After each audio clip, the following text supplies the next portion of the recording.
Bonjour à toutes, bonjour à tous. 2024 est l'année de concrétisation des projets préparés l'année passée. La Pump Track sera installée au printemps, ce qui permettra aux jeunes et aux familles d'en profiter dès les beaux jours. En effet, la société CG Concept, spécialisée dans la création de Pump Track, entamera la conception de la piste de glisse au début du mois d'avril. Nous prévoyons bien sûr une inauguration pour vous faire découvrir à tous ce nouvel équipement sportif. Nous avons saisi l'opportunité de l'opération 5000 équipements de proximité proposée par l'État dans le cadre des JO 2024. L'Agence nationale du sport, la CAF et le département subventionnent ce projet à 80%.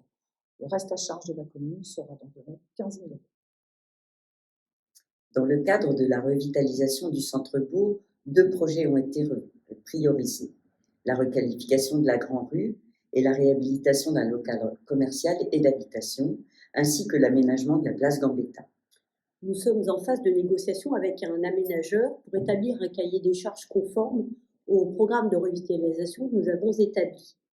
Une commission ad hoc a été créée pour suivre l'ensemble des projets et une large consultation citoyenne sera mise en place qui sera composée des habitants, des résidents du quartier bien sûr, des membres des associations ainsi que des commerçants.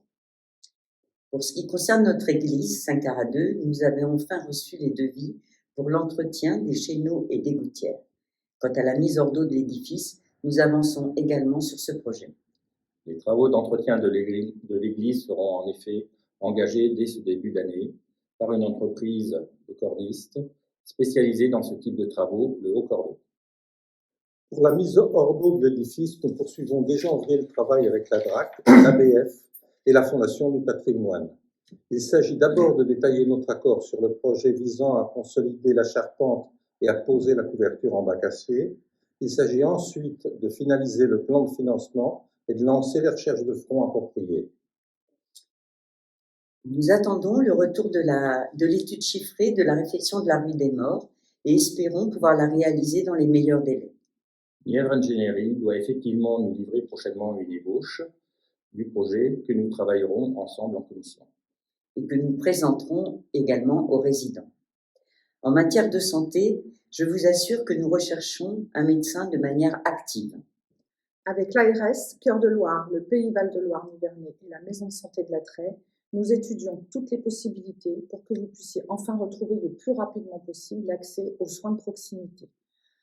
N'oubliez pas cependant que nous ne sommes pas les seuls à chercher un médecin et que cela pourrait prendre un petit peu de temps. En termes d'attractivité, tant sur les services de proximité que sur le plan économique et de tourisme, nous poursuivons la dynamique engagée. Pour ce qui concerne les services, les amplitudes horaires de la Poste ont été élargies pour mieux vous servir et l'itinérance de France Service va se développer sur l'ensemble de notre territoire. Sur le volet économique, ce début d'année verra la réouverture de l'établissement Le Donzy qui avait fermé ses portes en septembre 2022. Il est repris par 2 jeunes femmes et leur maman qui relancent l'activité bar, tabac, PMU et surtout presse. Elles ont la volonté de créer une ambiance cosy et chaleureuse et donneront un nouveau nom à cet établissement. En 2023, l'Office de tourisme a privilégié le no-tourisme et le tourisme au long de la Loire. En 2024, sa priorité est de développer l'accueil touristique sur l'ensemble de notre territoire, avec la visibilité de nos projets comme l'Escapade et la Pump Track, avec la publicité due au film de François Ozon et au succès de l'abbaye au loto du patrimoine, Donzy va être particulièrement mise en avant.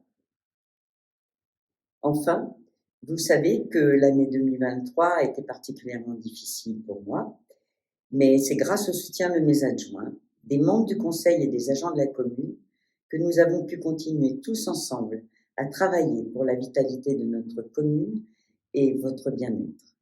C'est cette vitalité qui a d'ailleurs séduit François Ozon, dont le film Quand vient l'automne, tourné en grande partie à Donzy, sortira en fin d'année. Je vous souhaite à tous une très belle année 2024. Faisons le choix de cultiver le vivre ensemble dans le respect mutuel et la volonté de dépasser ce qui nous sépare.